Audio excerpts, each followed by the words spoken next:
বিচারের আওতায় আনতে হবে এবং বিচারের আওতায় আনার জন্য আমাদের একটি ঘোষণাপত্র প্রয়োজন। এই ঘোষণাপত্রে আমাদের সংগ্রামের ধারাবাহিকতা উল্লেখ থাকতে হবে। আমরা কেন মাঠে নামতে বাধ্য হয়েছিলাম, কোন জুলুমের পরিপ্রেক্ষিতে, কোন অগণতান্ত্রিক পরিবেশের পরিপ্রেক্ষিতে। 3টি অবৈধ নির্বাচনে আমাদের সকলে তারুণ্য যৌবন কেটেছে। আমরা কেউ ভোট দিতে পারি না এই দেশের তরুণ জনগণ। আমাদের প্রথম ভোট কি হবে? গণপরিষদ নির্বাচনে।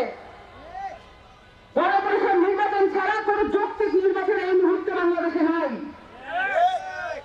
আমাদের এই ঘোষণাপত্রে এগুলো সবকিছু উল্লেখ থাকতে হবে এবং এই ঘোষণাপত্র বাংলাদেশের তরুণদের ম্যান্ডেট হিসেবে কাজ করবে।